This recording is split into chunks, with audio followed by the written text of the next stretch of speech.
안녕하세요. 사연에 빠지다의 DJ 민영입니다. 오늘도 두 가지 사연 가지고 왔는데요. 어떤 사연일지 궁금하시죠? 그럼 오늘도 끝까지 함께 해주시고 구독과 좋아요 버튼도 눌러주세요. 그럼 오늘의 사연 바로 시작해 볼게요. 안녕하세요. 저는 평범한 결혼 생활을 하는 40대 여자입니다. 사람이 살아가다 보면 말 한마디로 빚도 갚는다고 하는데 저의 형부는 말 한마디 잘못해서 제대로 땅을 치고 후회할 일이 생기고 말았죠. 평상시에 인간관계에 대해서 중요하다고 생각하는 저는 다른 사람들을 대할 때 절대 겉모습만 보고 판단하지 않는데요. 그러다 보니 제 주변에 있는 지인들은 항상 진솔하게 대하는 모습이 좋다며 이야기해 주더라고요. 덕분에 심성이 착한 남편도 만나고 결혼 생활을 잘하고 있었는데 제 위로 4살 언니가 결혼하면서 형부가 생기고 난 뒤에는 사람이 말로도 망할 수 있다는 것을 느끼게 되었습니다. 초반에는 언니가 저보다 결혼을 3년 정도 일찍 하다 보니까 저는 예전부터 형부를 봐왔던 사람인데요. 처음 상견례 자리에서도 저는 사실 말하는 태도나 행동들이 마음에 드는 것은 아니었거든요. 하지만 언니가 사랑하는 사람이고 또 부모님들 사이에서는 분위기가 괜찮았던 편이라 제가 결혼을 막는다든지 그런 건 어려움이 있었어요. 그냥 언니가 좋아하고 또 형부가 될 사람도 말과 행동만 그랬을 뿐이지 두 사람이 행복해하는 모습을 보니까 더 신경을 쓰지 않았어요. 제가 상견례 당시에 봤던 형부는 본인의 자존심을 세우는 사람이어서 그런지 저희 부모님 앞에서도 언니를 책임질 수 있다면서 강력하게 어필했는데요. 부모님이 보시기에는 그 모습이 책임감 있고 남자답다고 하면서 좋아하시더라고요. 이 사람이 책임감 하나는 정말 어딜 가나 빠지지 않아. 한 회사에서도 근속을 오래 했고 가정적이라서 다정함이 느껴지니까 결혼 상태는 딱이지. 근데 언니, 내가 볼 때는 너무 말하는 거에 있어서 허세가 많으신 것 같던데. 진짜 자산이 그 정도 있으시대? 집도 거기서 해오는 거고? 얘 알잖아. 언니 사람 하나는 진짜 잘 보는 거. 이전에 만났던 사람들과는 달라. 그러니까 결혼도 하는 거지. 네가 어려서 뭘 잘 모르는 거야.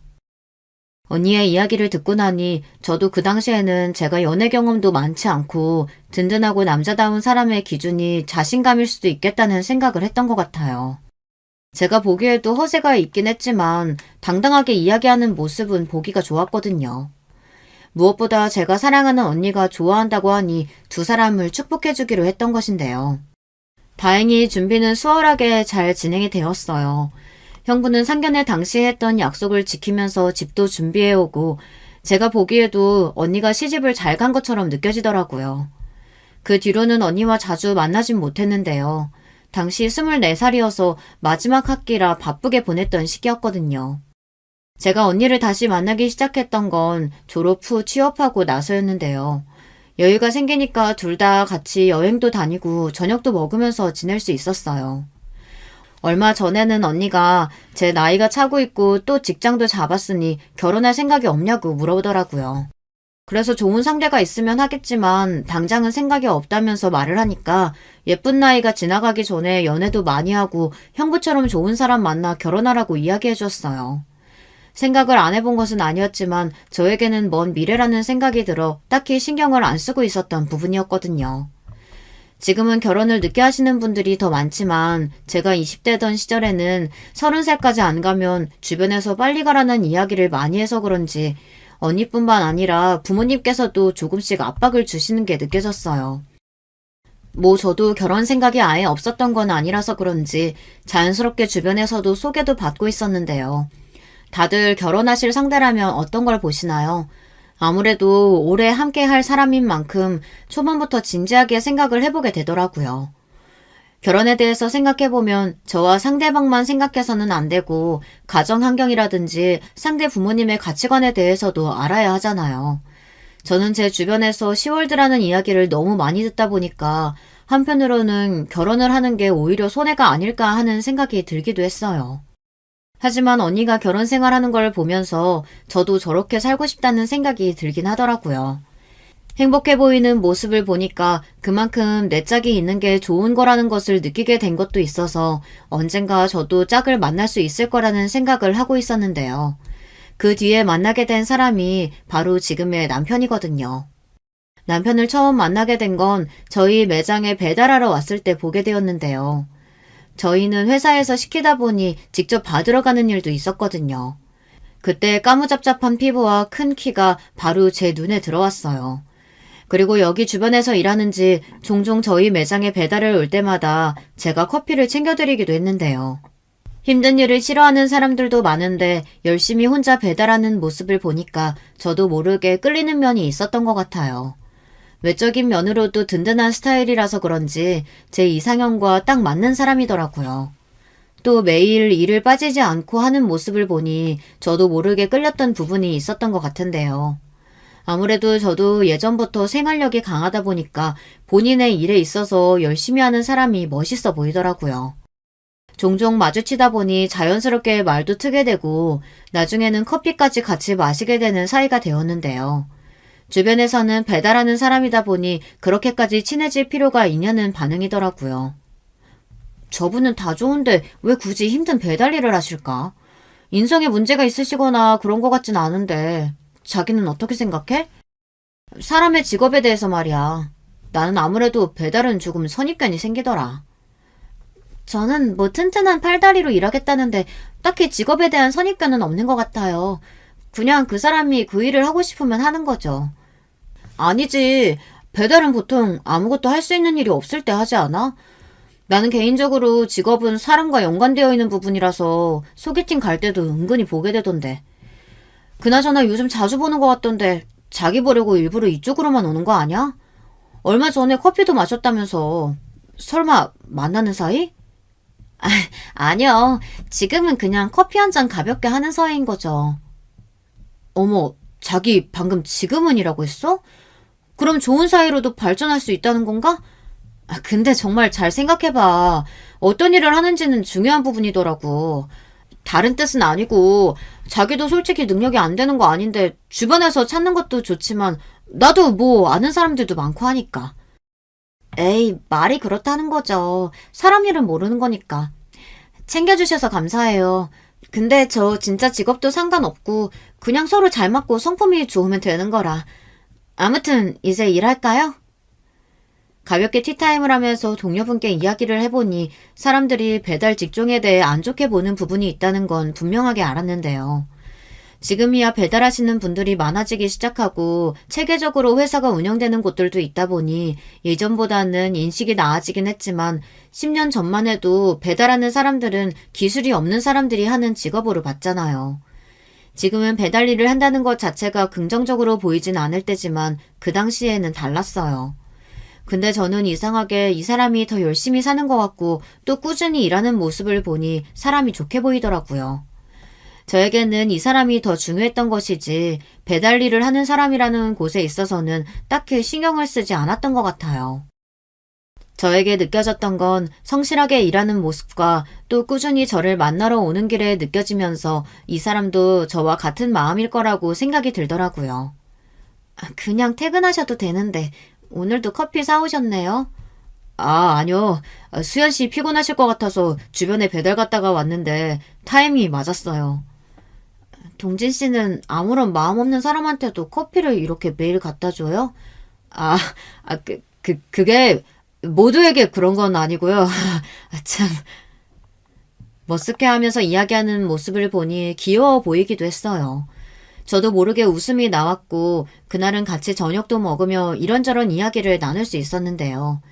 진지하게 만나보는 것도 좋을 것 같아 식사를 마치고 돌아오는 길에 만나자고 말을 해봤어요. 저는 동진 씨가 마음에 들어요. 항상 열정적이고 또 성실하시잖아요. 매일 저한테 커피도 사주시고 예전부터 괜찮은 분이라고 생각하고 있었는데 혹시 저와 같은 마음이시라면 만나보시겠어요? 수연 씨 정말 감사하지만 괜찮으시겠어요? 저는 배달 일을 하는 사람인데 주변에서 수군거릴 거고 직업에 대한 편견이라는 게 참 무시 못하는 부분이잖아요. 저는 상관없는데요. 동진 씨의 성품이 좋고 사람이 좋아서 만나는 거지 직업을 따지는 것보단 그게 더 중요한 부분이거든요. 그런 이유라면 걱정하지 마세요. 그럼 동진 씨도 제가 좋다는 거죠? 수연 씨가 괜찮으시다면 저는 무조건이죠. 무조건 좋습니다. 다행히 저와 같은 마음이긴 했지만 아무래도 회사에 다니는 저에게 더 좋은 선자리가 있을 거라고 생각하고 깊은 사이까지는 못 갈 거라고 생각했다는데요. 그래서 저는 전혀 그런 거 신경 쓰지 않으니 걱정 말라고 이야기했어요. 그동안 배달일 한다는 이유로 쉽게 다가오진 못했다고 말하더라고요. 그렇게 교제를 시작하고 3년 정도 만나다가 결혼했어요. 결혼을 하기 전에 따로 가족들에게 남자친구가 있다고 이야기하긴 했지만 세밀하게 어떤 사람인지에 대해서는 말한 부분이 없었거든요. 그러다가 슬슬 결혼 이야기가 나오기 시작하면서 서로의 가족들을 만나보기로 했죠. 저는 가장 먼저 부모님께 소개드리기 전에 언니를 먼저 소개하기 위해 형부랑 같이 시간 약속을 잡았는데요. 분명히 제가 몇 시까지 오라고 시간과 장소를 적어서 보내주었는데 약속 시간보다 30분 정도 늦게 도착하더라고요. 아무래도 첫인상이 중요한 부분인데 그 부분에 있어서는 언니에게 이야기를 했더니 오는 길에 일이 있었다고 하길래 그냥 넘어갔어요. 일이 생기는 변수는 언제든지 생길 수 있고 언니도 미안하다며 사과를 했거든요. 다행히 남자친구도 이해했던 부분이기도 했어요. 식사 시간이 되고 난 뒤에는 생각했던 것보다 분위기가 괜찮았는데 이상하게 형부는 어딘가 불편하다는 듯이 계속 행동하시더라고요. 그러더니 조심스럽게 남자친구에게 이런 이야기를 꺼냈어요. 저는 처음에 어떤 말을 하려나 싶었는데 직업에 관련된 것이더라고요. 어떤 일을 하는지 물어보고 평소 저축하는 습관이라든지 여러 가지를 물어봐 주시는데 저도 궁금했던 부분도 있어서 가만히 있었어요. 하지만 직업과 관련해서는 약간 비하하듯이 이야기하더라고요. 마음이 불편해질 수밖에 없었고 언니는 옆에서 그만하라고 이야기하면서 상황을 중재시켰어요. 사실 저는 한 번도 남자친구의 직업이 부끄럽다고 생각하지 않았고 사람들마다 하려고 하는 일이 다 다르잖아요. 잘 맞는 것도 차이가 있다 보니 이런 사람도 있구나 하고 넘어갔던 부분인데 그게 왜 중요할까 싶었거든요. 돈을 못 버는 것도 아니고 본인 스스로 보람을 느끼고 있다면 저는 굳이 반대할 생각이 없었거든요. 그래서 형부가 했던 말들을 이해하지 못했던 것도 있었는데요. 이 부분은 제가 따로 언니에게 연락해서 물어보니 언니도 이런 말을 하더라고요. 언니, 잘 들어갔어? 근데 오늘 형부 좀 그렇더라. 그래도 첫 만남인데 너무 하는 일로 동진 씨 안 좋게 보는 것 같던데. 에이, 뭘. 그리고 오빠가 한 말이 틀린 말도 아니고. 언니는 너도 결혼해서 편안하게 살았으면 좋겠는데. 사실 배달이면 너 나중에 결혼하고 임신하면 외벌이로 되겠어? 걱정돼서 하는 말이지 뭐. 언니가 몰라서 그러나 본데 배달한다고 못 벌고 그러는 거 아니야. 아무튼 동진 씨 앞에서는 그렇게 말하지 마. 형부한테도 언니가 잘 말하고. 지 집에 지 생각해서 얘기하는 줄도 모르고 그렇게 좋냐? 오빠한테는 내가 말을 하긴 할 건데 진짜 잘 생각해봐. 배달 일이 얼마나 힘든데 몸 다 상한다니까. 언니에게 이야기를 해봤지만 형부의 말이 틀린 건 없다는 식으로 대답을 하다 보니 저도 모르게 기분이 상할 수밖에 없었는데요. 그 당시 남편에게도 미안한 마음이 들어 사과를 하니까 그럴 수 있다고 이야기를 하며 오히려 저를 위로해 주더라고요. 사실 배달이라는 직업 자체에 있어서 부정적인 이미지가 있긴 하지만 가족인 언니와 형부가 그럴 줄은 정말 몰랐어요. 직업이라는 게 물론 중요한 부분도 없진 않지만 아무것도 하지 않고 생활력이 없는 사람이랑 결혼하는 것보다는 나을 것 같았거든요. 제가 연애를 하면서 느꼈던 저희 남편은 쉬는 날 없이 꾸준하게 일을 하는 사람이고 무엇보다 성품이 올바른 사람인 만큼 자연스럽게 제가 배울 점이 더 많아진 사람이거든요. 저는 항상 귀차니즘에 빠져서 제대로 해야 할 일을 못할 때가 있었는데 남편은 스케줄에 맞춰서 움직이다 보니 그날 할 일은 그날 끝낸다는 게 참 멋있었어요. 처음 언니를 소개해준 날 기분이 상하긴 했지만 남편이 오히려 저를 위로해준 덕분에 마음이 한결 나아졌는데요. 그 뒤로는 부모님을 만나서 이야기를 하는데 엄마께서도 사실 배달이라는 게 꾸준히 할 수 있는 건 아니지 않냐면서 이야기를 하셨어요. 남자구실을 하기 위해서는 직장도 다녀야 하고 번듯한 회사는 아니더라도 일반 중소기업 정도는 다녀야 하는 거 아니냐는 말씀을 하시더라고요. 하지만 아버지께서도 생각이 저와 비슷하셨는데요. 어떠한 직업군이라고 해도 사람 됨됨이를 봐야 한다고 이야기를 해주시다 보니 든든해졌습니다. 엄마와 언니는 좀 더 직업적인 면은 갖추고 있는 사람과 결혼하는 게 나중을 생각했을 때도 좋을 것 같다며 말을 하긴 했지만 아버지의 든든한 지지로 결혼까지 할 수 있었어요. 결혼이라는 게 제가 좋아하는 사람을 보고 사는 거잖아요. 그래서 딱히 다른 사람의 기준을 도입해서 볼 생각은 없다는 생각이 들었거든요. 물론 어른들의 말씀이 중요한 부분이었지만 그 사람의 됨됨이를 보는 것이 아니라 계속 배달에 대해 이야기를 하니 마음이 안 좋았던 건 사실이에요. 제가 선택하는 인생인 만큼 기준이 되는 부분도 제가 정해야 하는 것 아닌가 싶더라고요. 직장이 있어도 망나니처럼 사는 사람이라면 그건 그 사람의 본성에 관련된 문제잖아요.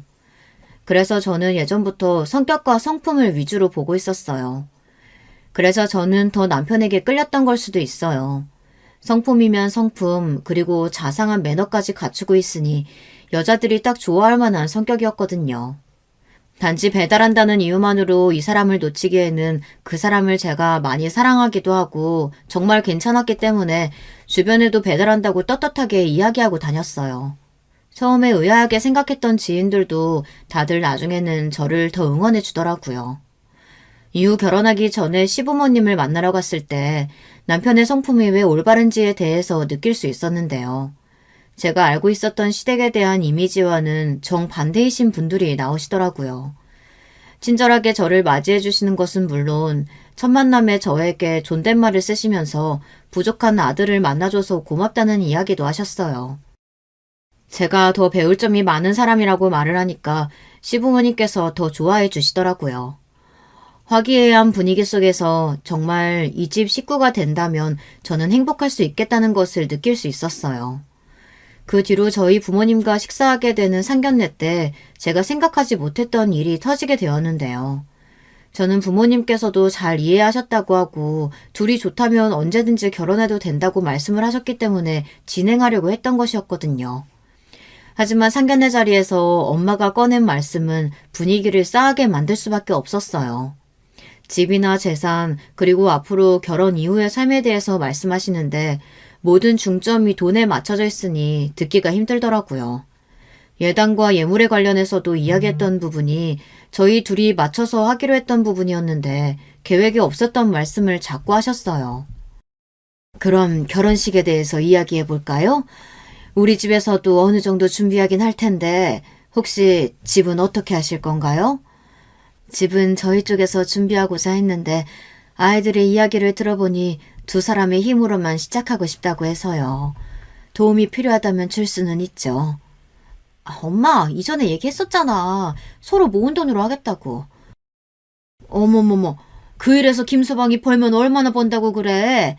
그리고 이왕 시작하는 거 네 언니처럼 집 있는 상태에서 시작하면 좋잖니. 둘 다 그만해. 아이들이 좋을 대로 하죠. 부모의 역할은 믿어주고 또 도움이 필요하다면 그때 밀어주는 것이니까요. 지금 여기서 이렇게 이야기해봤자 저희가 사는 것도 아니고 아이들이 사는 일인데 서로 얼굴 붉히며 조건 따질 때는 아닌 것 같습니다. 제가 들어보니 아드님이 성실하게 잘 살았던데 다 부모님께서 교육을 잘하셨나 봅니다. 제 딸아이는 아직 부족한데 잘 부탁드리겠습니다. 다행히 중간에 아빠께서 중재를 해주셨고 집에 돌아와서 엄마께 진지하게 다시 말씀을 드렸는데요. 초반에는 절 위안가라고 이야기하셨다가 결혼을 다시 생각해보는 건 안 되겠냐면서 얼마 전에 다른 사람으로부터 선자리까지 봐오셨더라고요. 엄마, 상견례 이후부터 이상해. 이미 결혼 약속도 했고 그전에는 이런 소리 없다가 갑자기 왜 그러는 건데.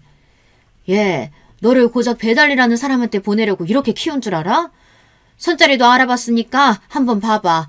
직장도 좋고 네가 좋아하는 성품도 올바른 사람이니까. 내가 사랑하는 사람은 동진 씨야. 계속해서 반대한다고 해도 난 결혼할 거니까 정 싫으면 식장에 오라고 안 할게. 얘, 너는 말을 어떻게 그렇게 할 수가 있어? 엄마가 네 생각해서 네 미래 생각해서 그런 거지. 진짜 나중에 돈 없으면 싸움밖에 안 난다니까. 다들 그만 좀 해라. 이게 도대체 무슨 말이냐? 당신 진짜 선자리 알아봤어? 김서방이랑 결혼하겠다는데 당신이 뭔데 말려? 그냥 둘이 잘 살게 내버려둬.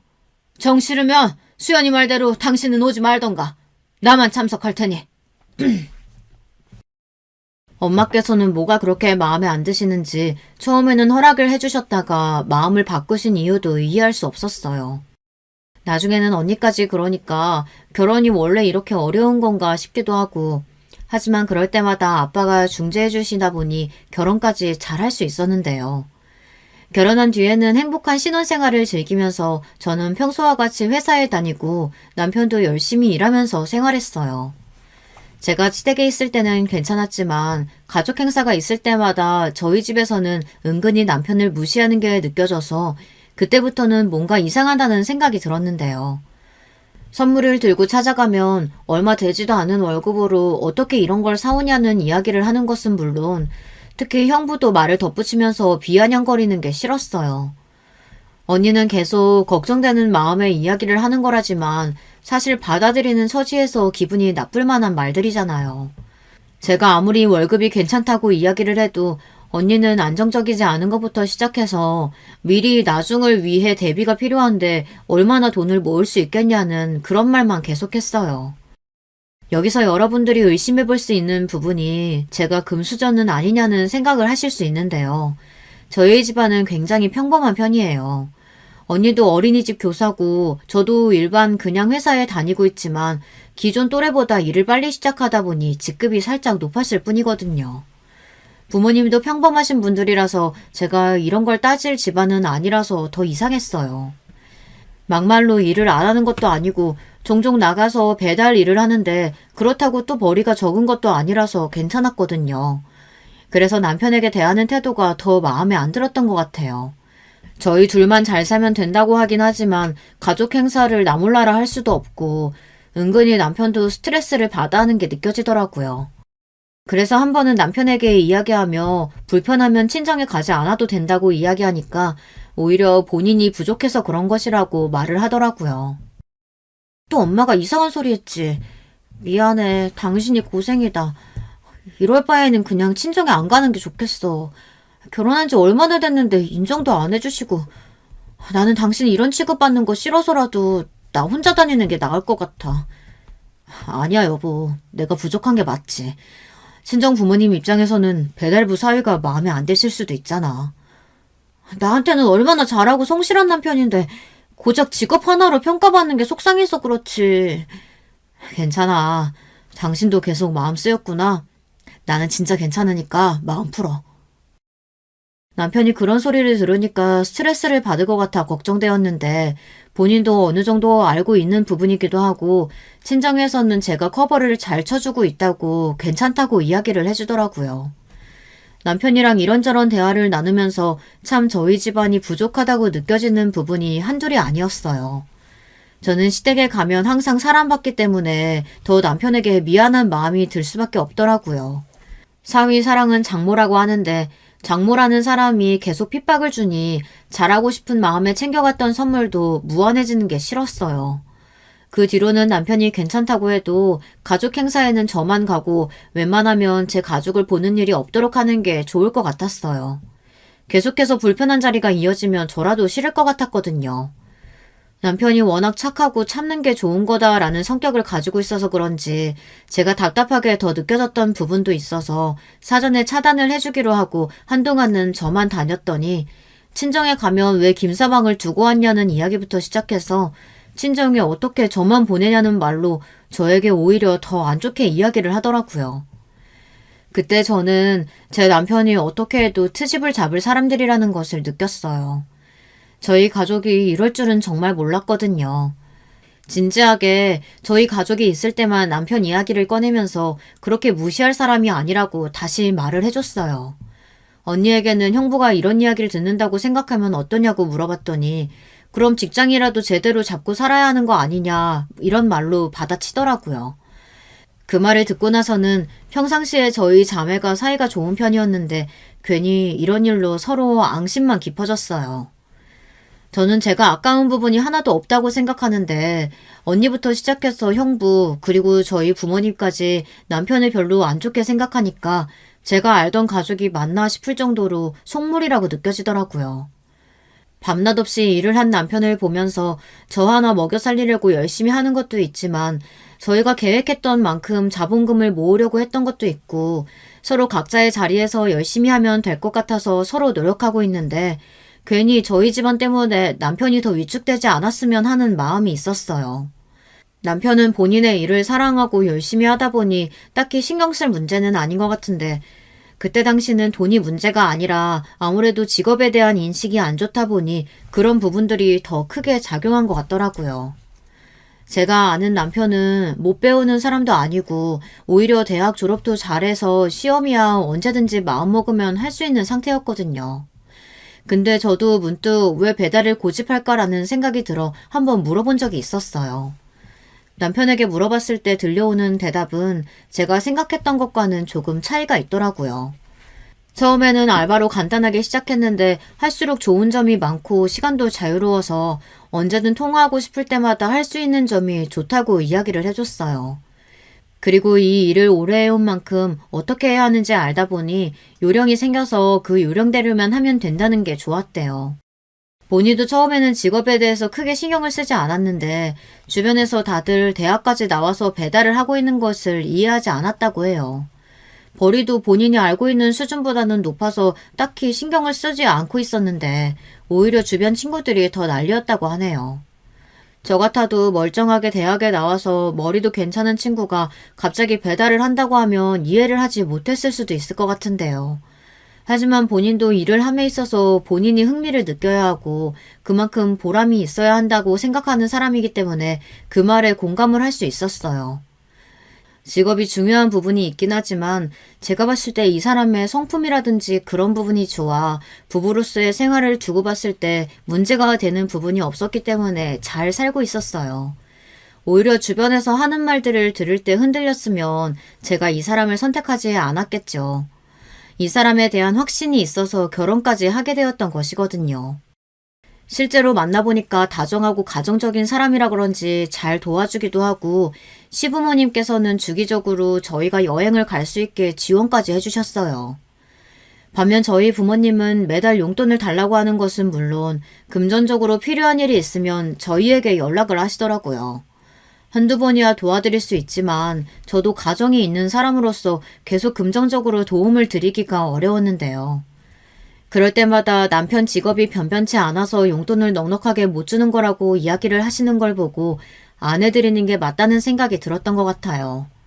근데 갈수록 금액대도 높아지고 엄마인데 이 정도도 못 해주냐며 이야기를 들을 때마다 괴로웠어요.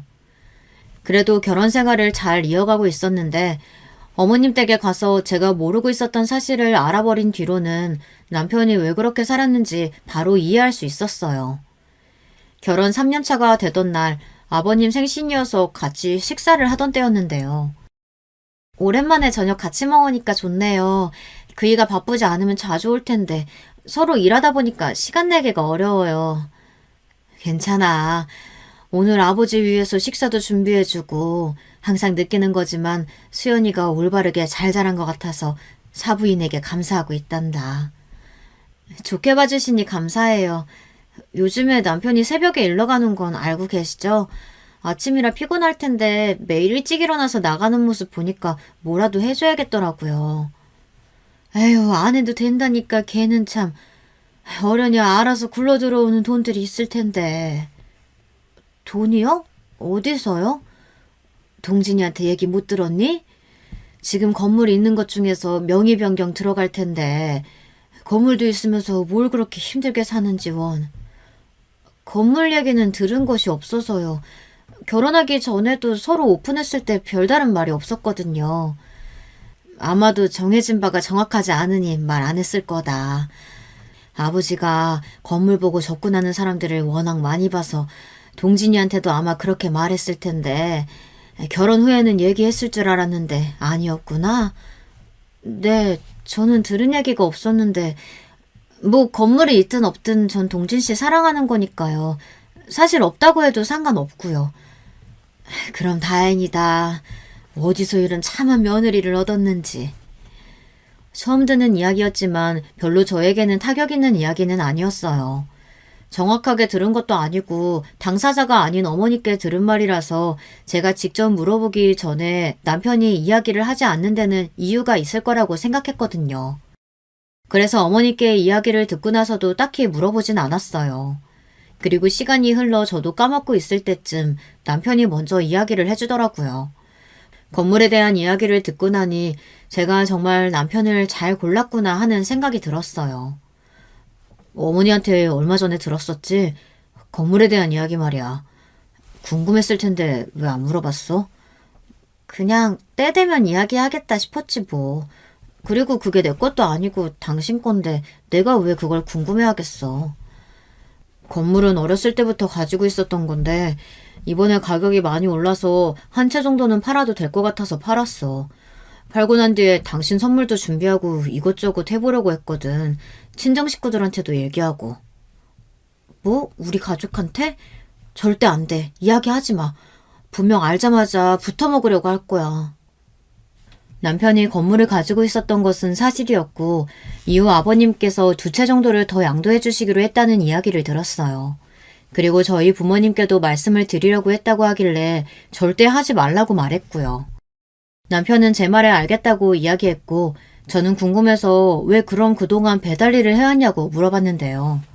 그건 본인이 받을 건물이라고 해도 아직 아버님 명의로 되어 있었고 본인이 할 도리는 해야 한다는 생각에 그동안 손을 벌리지 않고 살고 있었던 것이더라고요. 남편이 건물에 대한 이야기를 하고도 저희는 평소와 같은 시간을 보내면서 지냈는데요. 건물을 한 채 팔았어도 여유가 생기긴 했지만 저희는 약간의 돈만 남겨두고 미래를 위해 통장에 다시 묶어둔 상태였어요. 남편의 이야기를 듣고 놀란 부분도 있었지만 한 가지 화가 났던 것은 이런 사람을 무시했던 친정 식구들 때문이었는데요.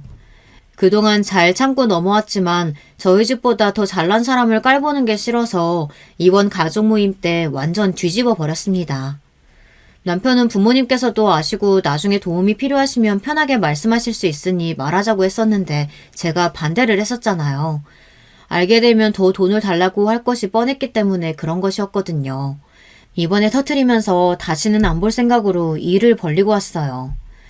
그때는 언니 가족들과 함께 시간을 보내기 위해 약속을 잡았는데 1시간 이후에야 모습을 보이더라고요. 남편에 대한 예의가 없을 뿐더러 오자마자 저희에게 하는 말이 충격적이었어요. 아유 미안. 일이 너무 바빠서 말이야. 너무 아까우면 김서방이 보는 시급만큼 내가 쳐줄게. 아니다. 한 2배 정도는 줄 수 있겠는데? 형부, 지금 늦어놓고 무슨 소리 하시는 거예요? 사과가 먼저 아닌가요? 에이, 늦을 수도 있지. 시급 2배를 준다잖아. 뭐 이런 기회가 어디 있겠냐? 일 안 하고 돈 받는 건데. 진짜 못 들어주겠네. 여보, 일어나. 그냥 가자. 장난 좀 친 거 가지고 처제 너무 예민한 거 아니야? 아니, 솔직히 배달도 안 하고 2시간 시급 버는 건데 이득 아니냐고. 그깟 돈 없어도 살 수 있고 이제 앞으로 보자는 일 없을 테니까 그렇게 알아. 남자 새끼가 능력도 없이 배달하는 거 스타트해야지. 우리가 틀린 말 했어? 네가 장가 올 때 집을 해왔냐 아니면 뭘 해왔냐? 둘이서 하겠다고 해놓고 다 생략해버렸잖아. 능력도 없으면서 무슨 우리 집안 사위라고 들어와. 형부의 말을 끝으로 참을 수 없었던 저는 그대로 뺨을 올리며 한마디를 남길 수밖에 없었는데요. 도저히 듣기가 힘들더라고요. 뭐? 네가 할 말은 아니지. 이 사람 물려받을 자산만 해도 건물 3채는 되는 사람이야. 얼마 전에는 한 채는 팔아서 현금까지 두둑해졌는데 이 정도면 말 다 했지.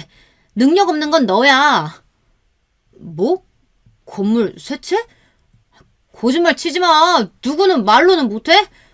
아이씨, 그렇다고 뺨을 날려 이게. 그만하시죠. 저희는 이만 가보겠습니다. 그쪽 말대로 제가 능력이 없어서 죄송합니다만 직업이 없을 뿐이지 평생 먹고 살 돈은 있습니다. 걱정 마시죠. 저를 내려치려는 형부의 팔을 잡고서는 남편도 지쳤다는 듯이 이야기를 하고 그대로 밖으로 나와버렸어요. 시원하게 말을 해서 편하긴 했지만 문제는 그 뒤였는데요. 건물이 있다는 얘기를 듣자마자 언니는 저에게 그걸 어떻게 말을 안 할 수 있냐면서 제 지분은 어느 정도인지 물어보더라고요. 저를 걱정하는 말이 아니라 언니와 형부는 번갈아가면서 그게 사실이냐부터 시작해서 부모님의 귀에까지 들어가서 저희를 호출하셨어요. 부르셔서 오긴 했지만 건물에 대한 이야기라면 더 이상 할 거 없어요. 제 거도 아니고 남편 건데 왜 그렇게 탐을 내세요? 그게 왜 네 지분이 없니? 너가 결혼할 때 들고 갔던 돈이나 뭐 생활하면서 김서방한테 줬던 게 있을 거 아니야. 김서방 자네가 말해보게. 왜 이야기를 안 하나? 혼자 그 건물 다 독차지할 생각이었던 거야? 그런 건 아니고요. 아버지께 받기로 한 기간도 한참 남았었고 이제 한 채 받아서 처분한 것뿐입니다. 아직 제 것도 아니고요. 그래도 곧 김서방 거 될 것인데 친정이 이렇게 어려운 걸 알면 판 건물에 돈이라도 나눠주는 게 맞지 않냐 이 말이지. 엄마 그만 좀 해. 그동안 생활비 명목으로 들고 간 돈이 얼만데 그래. 그걸 다 내가 썼겠냐? 네 형부가 사업해보겠다고 다 들고 간 돈이야. 아니 거기서 우리 그 얘기가 왜 나와? 엄마가 좋은 마음으로 도와주는 거라며. 그야말로 집안은 난장판이 되었고 아버지께서는 면목이 없다며 사과를 하셨어요. 그동안 제가 들였던 돈이 다 형부에게 들어갔다는 이야기를 듣고 나서는 참을 수가 없더라고요. 그대로 금전적인 지원은 끊었습니다. 아니나 다를까 달마다 월급날이 되면 돈이 안 들어왔다면서 연락을 하시더라고요. 딱 자식의 도리를 할 정도만 전해드렸고 이후에 도와달라는 연락은 일체 받지 않았어요. 그리고 남편도 이번엔 마음을 단단히 먹었는지 저에게 친정과 교류가 없어도 된다며 너무 애쓰지 말라더군요. 저희 집안이 이렇게 물질적인 면으로만 저희에게 요구할 줄도 몰랐고 딱 아버지 한 분만 입장을 이해해 주셨어요. 그리고 이대로 당할 수 없겠다는 생각이 들었는데 남편이 얼마 전부터 이런 이야기를 해주더라고요. 여보, 우리 아버지가 소유하고 계신 건물 중 하나가 형부가 운영하는 사업체가 있는 곳이야. 그래? 근데 그게 왜? 얼마 전까지는 월세를 잘 냈다고 하는데 지금은 보증금을 다 까먹고 월세를 내지 않고 있더라고. 그래서 이번에는 못 받을 것 같아서 여보한테 미리 얘기해 주는 거야.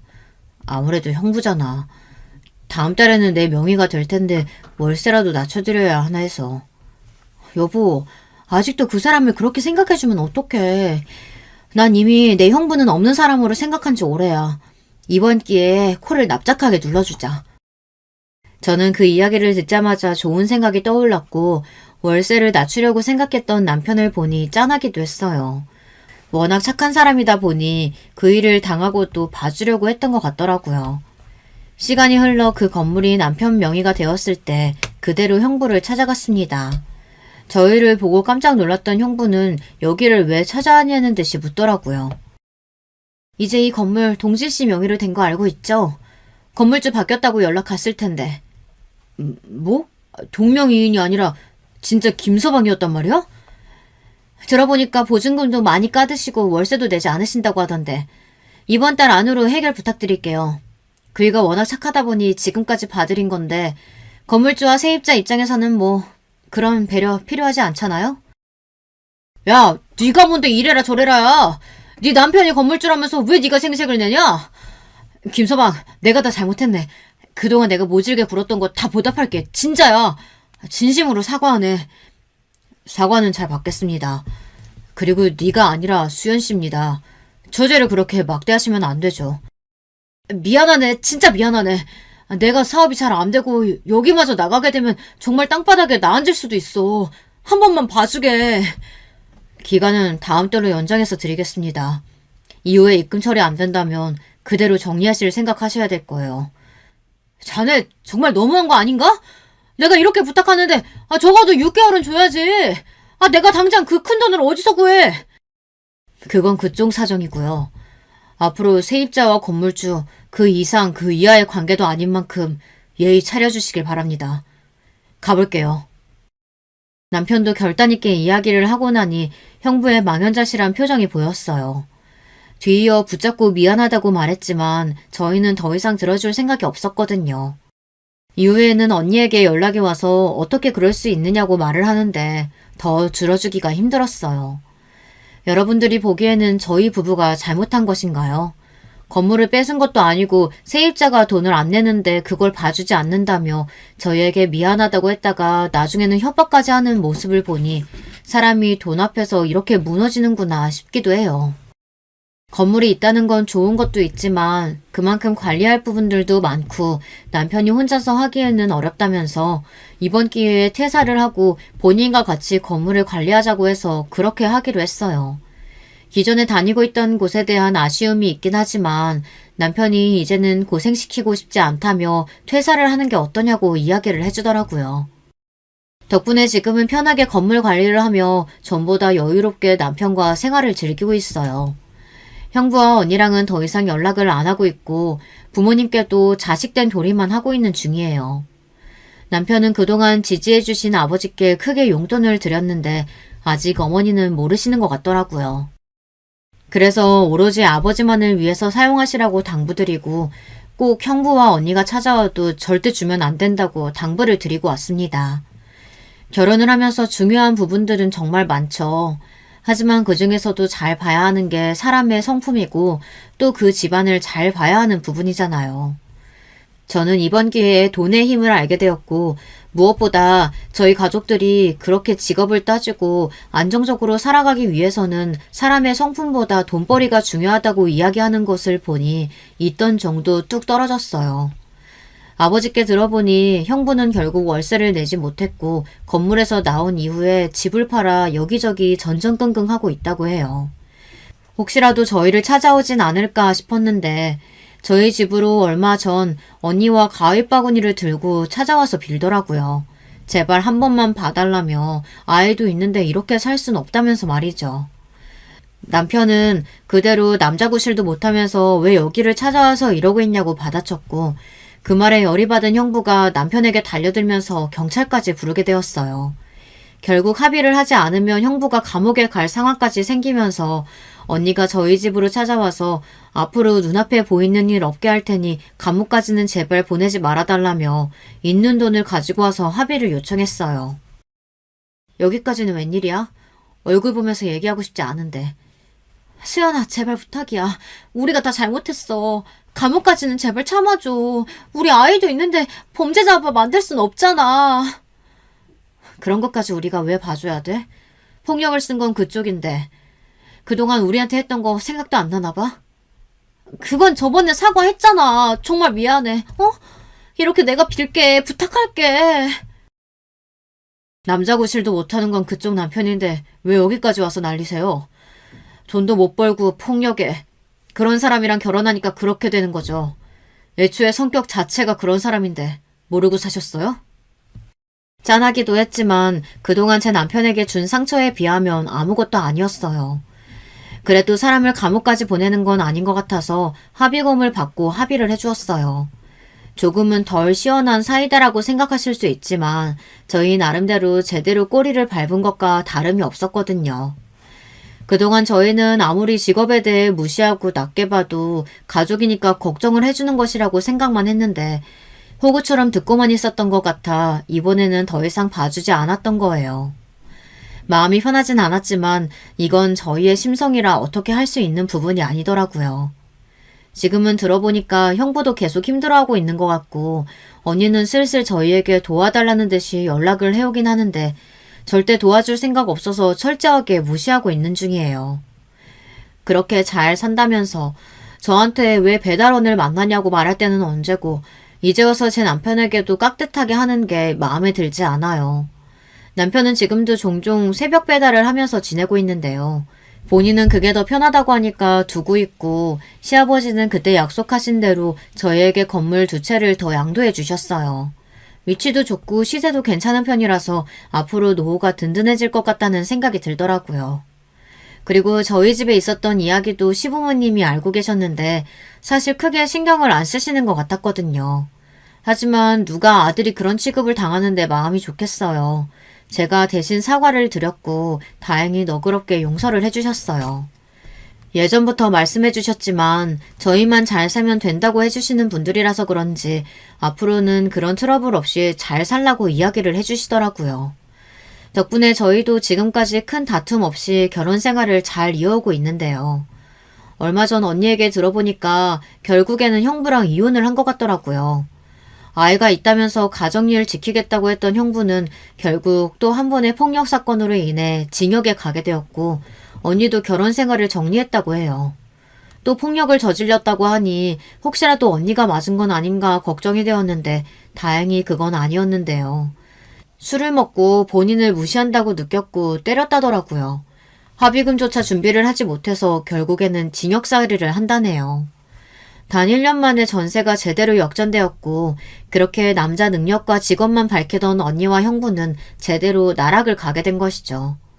처음에는 아무래도 친언니니까 안쓰럽다고 생각이 들긴 했는데 자업자득이라고 생각을 하는데요. 따로 도움을 줄 필요는 없는 것 같아서 연락을 하진 않고 있어요. 언니도 생각이 있는지 저에게 연락을 해오진 않았고 엄마께서도 요즘에는 돈 이야기를 하시지 않으니 잘 정리가 되었네요. 그 일 이후로 저희 부부에게도 아이가 생겨서 한 부모로서 최선을 다하고 있는데요. 아이에게 중요하다고 이야기를 하는 것 중 하나가 바로 예의 차리기예요. 요즘에는 밖에만 나가면 어린 아이들이 어른 공경을 하지 않는 경우도 많잖아요. 저는 기본적으로 본인이 해야 할 것, 그리고 나이가 높은 사람에게는 꼭 예의를 차릴 것, 이거는 꼭 지켜주고 있어요.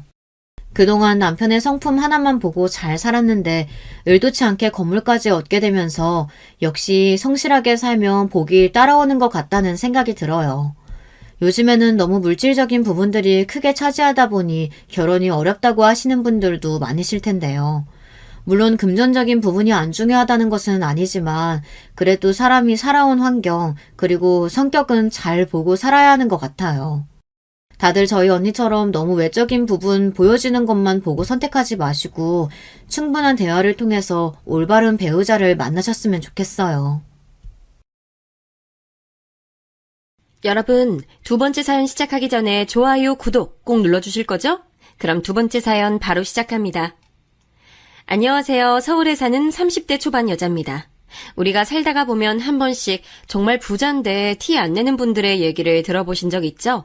매일 건물에서 청소만 하는 아주머니가 알고 보니까 그 건물의 건물주였다던가, 항상 동네에서 폐지를 줍던 할아버지가 알고 보니 수백억대의 자산가였다던가 하는 얘기 말이에요. 소설이나 드라마에서나 나올 법한 얘기 같다고요? 그러면 오늘 저의 실제 이야기를 한번 들어보시기 바랍니다.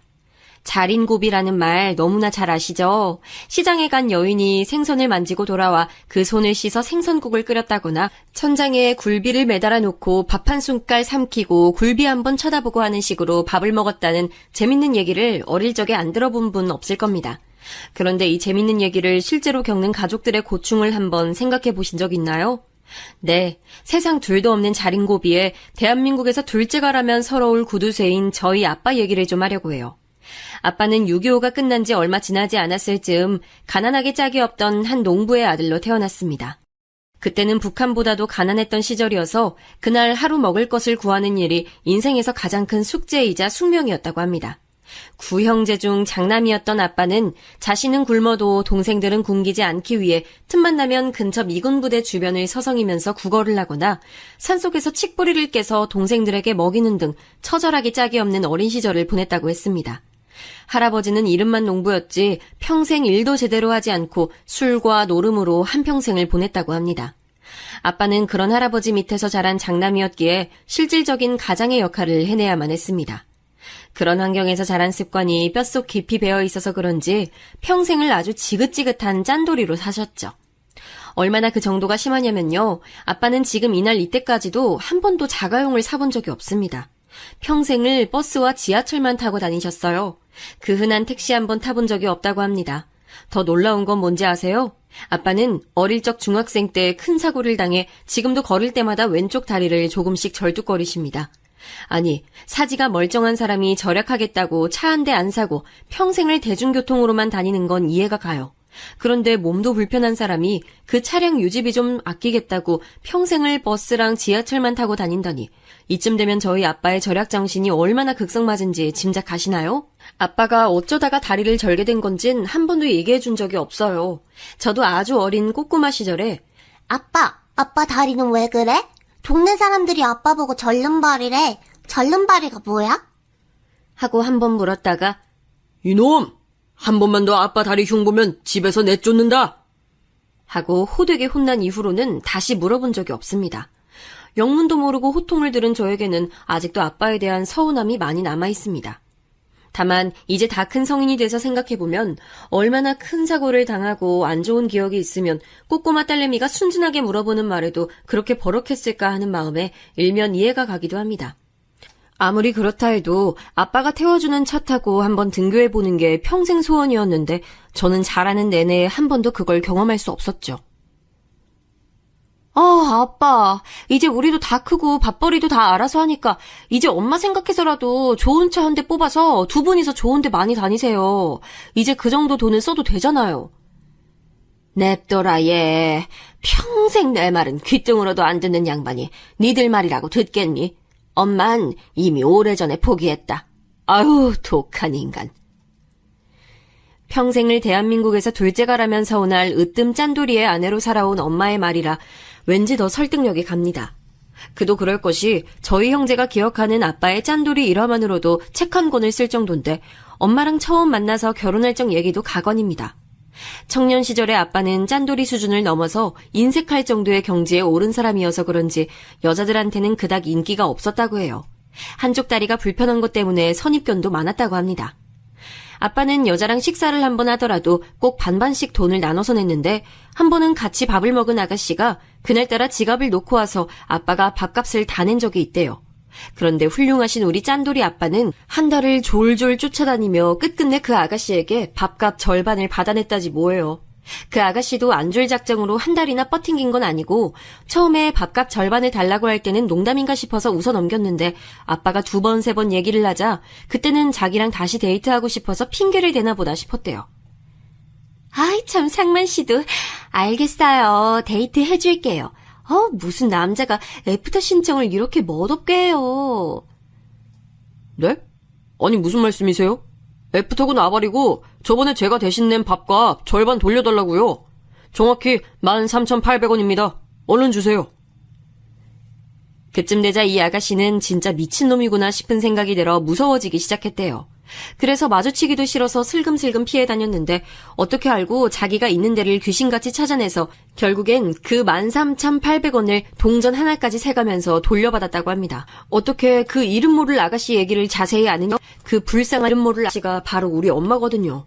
엄마는 그때만 생각하면 아직도 경기를 일으킵니다. 아이고, 내가 그때 그 13,800원이랑 같이 저 인간을 땅에 묻어버렸어야 하는 건데, 아유! 아니 엄마, 그렇게 꼴도 보기 싫었다면서 결혼은 왜 했대? 말도 마라 얘. 돈만 돌려주면 이제는 다시는 안 볼 거라 생각했는데 아이 웬걸? 그 다음 날부터 또 만나자고 졸졸 쫓아다니지 뭐야? 아유 염치가 없는 건지 자신감이 넘치는 건지 이 정도로 꾸준한 미친놈이라면 적어도 자기 행동에 일관성은 있어 보여서 몇 번 더 만나나 보자 했던 게 이렇게 평생 붙어 살게 될 줄 누가 알았겠니? 아유 내 팔자야. 그렇게 아빠는 30이 훌쩍 넘은 나이에 엄마를 만나서 결혼을 하게 됐는데 지금 시대에 남자 나이 30 중반에 결혼을 하는 것은 흔한 일이지만 그 시절엔 노총각 중에 제일 노총각이 장가를 간다고 온 동네가 떠들썩했다고 합니다. 엄마가 말은 저렇게 해도 엄마 역시 가난하게 자란 데다가 다들 먹고 살기 힘든 시절이었기에 이렇게 절약정신이 투철하고 성실한 사람이면 가장으로서 믿어볼만 하겠다 생각이 들었다고 해요. 다만 그 정도가 너무 지나쳐서 문제였죠. 일단 저는 자라면서 맞이인 제가 쓰는 물건조차도 새 걸로 사본 적이 별로 없습니다. 저에겐 저보다 나이가 많은 사촌 언니 오빠가 있었어요. 아빠가 첫째인데 사촌 언니 오빠라니 조금 신기하죠? 둘째 작은 아빠는 노총각으로 늙어가던 아빠보다 결혼을 훨씬 먼저 해서 일찍 사촌 언니 오빠를 낳았어요. 그래서 웬만한 학용품들이나 옷들은 다 그 집에서 물려받았습니다. 그런데 그게 저만 물려받아 쓴 게 아니라 당연히 제 둘째 동생, 막내 동생한테까지 이어졌죠. 제가 먼저 물려받은 학용품을 조금이라도 막 쓰는 모습을 보이면 아빠가 어허, 너 그거 막둥이 있을 때까지 잘 남겨둬야 해. 안 그러면 네 용돈에서 깔 줄 알아. 이러면서 잔소리를 했죠. 막내 동생은 자기는 평생 언니 오빠들이 다 쓰고 낡아 빠질 대로 낡아 빠진 물건들만 물려받으면서 살았다고 늘 불만이었습니다. 남동생이었던 둘째는 좀 덜한데 여자였던 저와 막내는 사춘기 예민한 시절에도 입고 싶었던 옷은 못 입어보고 늘 사촌 언니한테 물려받은 옷을 입어야 했으니 저희 형제들의 불만이 얼마나 가득했을지 상상 가시나요? 그뿐만 아닙니다. 화장실에서 세수할 때 비누를 흐르는 수돗물에 갖다 대기라도 하면 난리가 났습니다. 이 자식들이 아주 집안 살림을 거덜내려고 작정했네. 야, 그렇게 하면 비누 빨리 닳잖아. 앞으로 손에만 먼저 물 묻히고 그걸로 비누 문질러서 닦아. 알았어? 아빠가 어릴 땐 임마 할아버지가 세수하시고 손에 남은 비누 거품을 그대로 받아서 우리 형제들이 다 세수했어. 니네도 말 안 들으면 앞으로 그렇게 한다. 비누만 그러면 다행이게요. 변기도 오줌을 한 번만 싸고 내리면 또 난리가 납니다. 물 아낀다고 3번, 4번은 쌓여야 그제서야 한 번 물을 내릴 수 있게 해주는데 그것 때문에 저희 집 화장실은 항상 찌린내가 가득했죠. 용돈도 얼마나 짜게 주는지 용돈 기입장을 1단위로 매일 쓰게 시켰는데 조금이라도 지출에 마음이 안 드는 부분이 있으면 바로 다음 주 용돈이 깎였습니다. 그런데 사람 일이 참 신기한 게 그렇게 매일 용돈 기입장을 기록하면서 용돈 안 깎이려고 이리저리 머리를 굴리다 보니 저는 어릴 적부터 산수와 수학에 관심을 가지게 됐습니다. 그리고 그 수학을 좀 더 깊이 공부하려고 고등학교 때 이과를 택하게 됐고 결국엔 대학도 본격적인 숫자 놀이를 하는 경제학과에 진학을 했습니다. 어이 딸내미, 너희 아빠 덕에 그 과에 합격한 거야. 알지? 아빠가 어릴 적부터 철저하게 용돈 기입장 훈련 안 시켰으면 불가능한 일이었다고. 고맙지? 얼른 아빠한테 고맙다고 얘기해. 아이고, 네네. 고맙습니다, 아바마마. 덕분에 대학 문턱도 밟아봅니다요. 아빠는 이게 다 자기 덕이라며 공치사를 했는데 맞는 말이긴 했지만 아빠의 짠돌이 모습에 지긋지긋하게 시달린 저로선 오늘까지도 아빠 앞에서는 곱게 인정을 안 하고 있는 부분이죠. 저는 그렇게 대학을 무사히 졸업하고 좀 더 공부를 해보고 싶어서 대학원에 진학했어요. 지금부터 소개할 제 예비신랑과는 이 대학원에서 만났습니다. 예비신랑은 가난했던 어린 시절을 뒤로하고 스스로 학비를 벌어서 학부를 졸업한 뒤 직장 생활을 몇 년 해서 모은 돈으로 대학원까지 진학을 하게 됐습니다.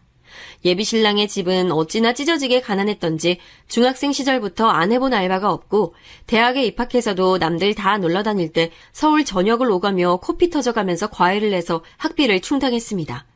그렇기 때문에 항상 몸에 근검절약이 배어있는 사람이었습니다. 저는 아빠가 들려주던 아빠의 가난했던 어린 시절 얘기가 그 사람에게 겹쳐 보이면서 이상하게 끌렸습니다. 그렇게 지긋지긋했던 짠돌이 아빠였는데 아빠랑 비슷하게 살아온 남자한테 끌린다는 것이 참 신기했습니다. 저희는 특히 어릴 적에 얼마나 구차할 정도로 근검절약을 했어야 했는지를 얘기하면서 많이 친해졌는데 예비신랑은 저도 자기와 같이 어려운 상황에서 검소하고 소탈하게 살아온 비슷한 모습이 끌렸다고 했습니다. 사실 저는 딱히 작정하고 검소하고 소탈하려고 했던 게 아니라 짠돌이 아빠의 스파르타식 짠돌이 하드 트레이닝 때문에 그런 습관이 몸에 익은 건데 그 사람 눈에는 그게 좋게 보였나 봐요.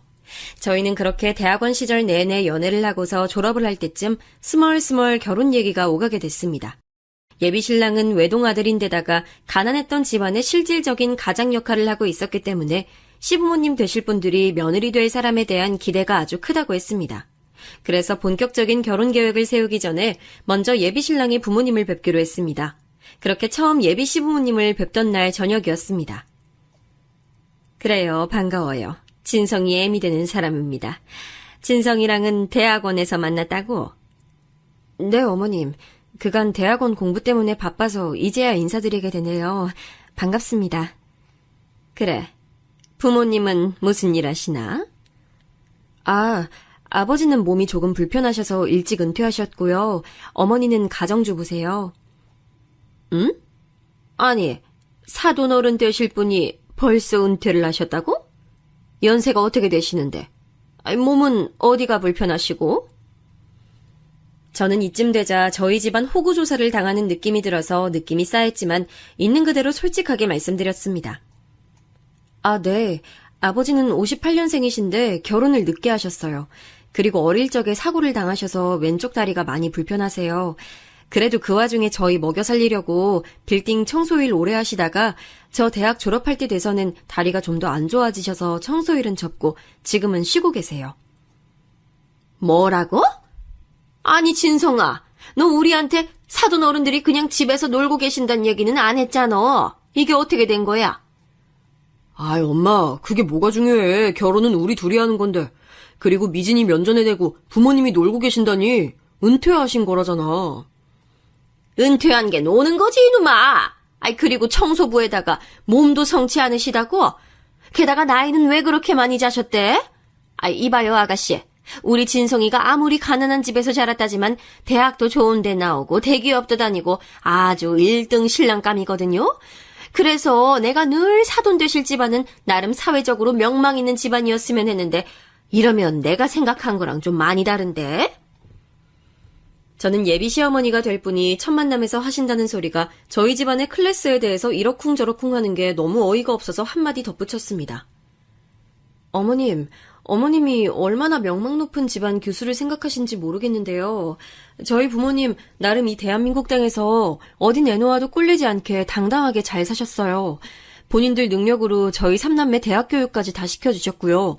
이 정도면 저희 집안에 무슨 큰 문제가 있어 보이진 않는데요. 아니 아가씨가 아직 잘 모르나 본데 우리 집안이 한때 얼마나 명망 높은 기업가 집안이었는지 알고나 하는 소리예요? 청소부란 직업을 무시하는 건 아니지만 우리 집안이랑은 수준이 좀 안 맞는다 이 말이에요. 저는 정말 어이가 없었습니다. 자신의 집안이 명망 높은 기업가 집안이었다는 건 다 허용에 불과한 얘기예요.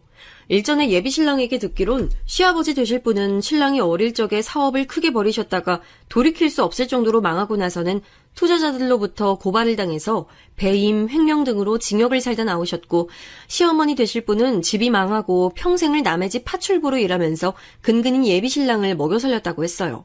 그런데 예비 시어머니는 잠깐 사업이 잘 되었을 때의 영광과 허영을 아직까지도 버리지 못해서 자신들이 맞이할 며느리의 집안은 적어도 기업가 이상의 품격은 갖춘 집안이어야 한다고 생각하시는 거예요. 정말 주제 파악이라는 게 무슨 뜻인지 사전을 펼쳐놓고 알려드리고 싶을 정도예요. 저는 너무 화가 나서 한마디 쏘아붙였습니다. 아니 잠깐만요 어머님. 어머님도 평생 남의 집 가사일 대신하셨다고 들었는데 저희 아버지가 청소 노동자로 평생 일해오신 것과 뭐가 다르죠? 그리고 적어도 저희 아버지는 저희 대학 졸업할 때까지 온 가족 부양은 물론 이날 이때까지 한 번도 저희에게 손 벌려보신 적이 없어요. 그런데 진성 오빠는 혼자 힘으로 힘겹게 등록금 벌어서 겨우 졸업했다면서요. 그걸 잘 아시는 분들이 하실 말씀은 아니지 않나요? 뭐야? 너 지금 뭐라 그랬어? 아니 진성이 너는 이런 싸가지 없는 애를 신부감이라고 데리고 와? 꼴도 보기 싫어. 당장 내 눈앞에서 사라져. 아니 미진아, 아니 너까지 왜 그래? 엄마도 그만하세요. 시작은 엄마가 먼저 했잖아요. 일단 오늘은 이만 나가자 미진아. 저는 그렇게 예비 신랑의 손에 황급히 이끌려 그 자리를 나왔습니다. 그렇게 예비 시부모님과의 첫 만남에서부터 저는 완전히 싸가지 없는 며느리로 찍혀서 어쩌면 결혼 자체가 엎어질 위기에 놓였습니다. 그런데 저도 할 말은 하고 사는 성격이라 불편한 몸으로 저희 삼남매를 위해 평생 고생한 아빠를 모욕하는 건 참을 수 없었습니다. 그래서 이런 우리 집안을 모욕하는 시댁이라면 아예 결혼을 안 하고 말지 하는 생각에 냅다 질렀던 거죠. 그렇게 이제 이 결혼은 무효고 예비신랑과도 빠이빠이구나 생각했는데 예비신랑이 먼저 손을 내밀어 왔습니다. 미진아, 우리 부모님이 워낙 없이 살아오신 분들이라 자격지심 때문에 그러시는 거야. 빈수레가 요란하다는 말 들어봤지? 우리 부모님이 딱 그런 꼴이니까 너가 이해해. 어차피 결혼하면 우리 둘이 살 거잖아. 우리 부모님 쪽은 내가 다시 잘 설득해 볼 테니까 우리 다시 잘해보자. 사실 예비신랑이 하는 말이 틀린 말도 아니었고 그 집안의 실질적인 가장은 예비신랑이었기 때문에 다른 집에 힘없고 줏대 없는 남편들처럼 시부모님 때문에 흔들릴 일은 없을 거란 생각이 들어서 이번 한 번만 제가 숙이고 들어가기로 했습니다. 어머님, 그땐 제가 죄송했어요. 안 그래도 몸 불편하신 저희 아빠를 안 좋게 말씀하시는 것 같아서 저도 욱하는 마음에 그랬네요. 아, 됐고. 어차피 결혼해서 살붙이고 사는 건 니들이니까 니들이 알아서 지지고 볶든 뭐라든 알아서 해. 다만 행여라도 우리 진성의 능력에 빌붙어서 살 요량이면 그땐 가만 안 있을 거야. 아이 엄마, 잘 나가다가 또 왜 그래? 아이 저자, 우리 앞으로 볼 날도 많은데 좋은 생각만 하고 삽시다. 스마일. 여전히 예비 시어머님의 무례한 태도에 다시 한번 맞붙을까 했지만 그래도 적극적으로 말려주는 남편을 생각해서 그날은 꾹 참고 넘어갔습니다. 예비 시부모님들만 생각하면 정말 이 결혼에 대해 회의감이 들 정도로 싫었지만 그래도 예비 신랑이 좋은 사람이고 저도 혼기를 놓치기 전에 얼른 결혼이 하고 싶은 마음에 처음 예정한 대로 결혼 준비를 본격적으로 했습니다. 예비 신랑이 바쁜 와중에도 많이 도와주어서 결혼 준비는 수월하게 진행됐습니다. 하지만 가장 큰 사건이 양가의 상견례 자리에서 터지고 말았습니다. 예비 시부모님과 신랑 그리고 저는 상견례 자리에 먼저 도착해 있었는데 저희 엄마 아빠가 약속 시간보다 도착이 좀 늦어지고 있었습니다. 아휴, 아무리 그래도 양가가 마주하는 상견례 자리에 이렇게 늦어서야 쓰나. 아유. 아니, 아버지까지 또 왜 이러세요? 듣는 미진이 민망하게. 차가 많이 막히나 보죠. 차가 막힐 줄 알았으면 일찍 출발을 해야지. 아이 사돈 될 사람들을 이렇게 대접해서 어디다 쓰나? 아우, 엄마도 그만해. 안 그래도 저희 집안을 탐탁지 않아 하는 예비 시부모님들인데 하필 상견례 날 저희 엄마 아빠가 늦어서 책 잡힐 일이 생겨서 저는 그 자리가 완전 가시방석이었습니다. 그렇게 10여 분쯤 더 지나서였을까요? 뒤늦게 저희 엄마 아빠가 예약된 룸의 문을 열고 들어오셨습니다. 아이고, 죄송합니다. 오늘따라 차가 어찌나 막히고 사람이 붐비는지. 아니, 그래서 버스도 2대나 보내고 겨우 탔다니까요. 아이고, 다시 한번 죄송합니다. 미진이 애비 되는 사람입니다. 안녕하세요. 미진이 엄마예요. 아유, 늦어서 죄송합니다. 잠깐, 버스요? 지금 버스라고 하셨어요? 예, 저희는 항상 버스를 타고 다닙니다만 왜 그러시죠? 예, 진성아, 너 이리 좀 따라 나와봐라, 어서. 잠깐만, 저희가 좀 실례하겠습니다. 예비 시부모님은 난데없이 신랑을 룸 밖으로 데리고 나가더니 자기들끼리 언쟁을 주고받았습니다.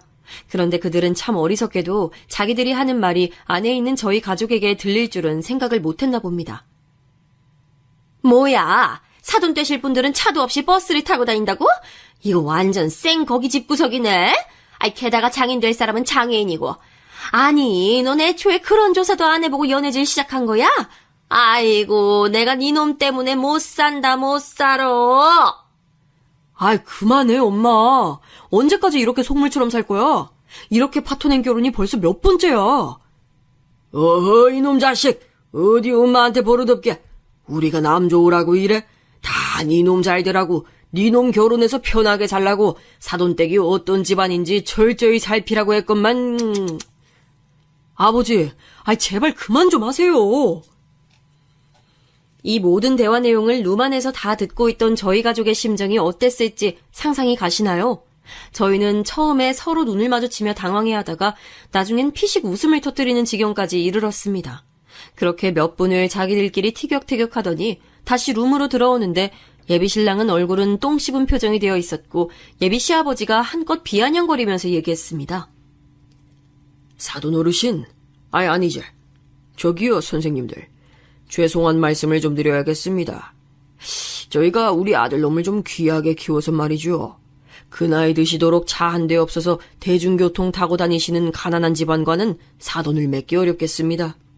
게다가 사돈 어른 되실 분이 장애가 있다고 하시니 혹시라도 우리 손주가 기형아로 태어날까봐 걱정입니다. 죄송하지만 이 결혼은 없던 걸로 아시죠? 예? 뭐라고요? 야, 미진아, 이 아저씨가 지금 뭐라고 하는 거냐? 아빠는 시아버지의 조롱 섞인 비아냥에 일말의 타격감도 없이 너털 웃음을 지었습니다. 무슨 말씀인지 이해 못하셨어요? 파혼이라고요, 파혼. 우리 아들이랑 댁내 따님은 결혼 못 시킵니다. 아, 그러세요?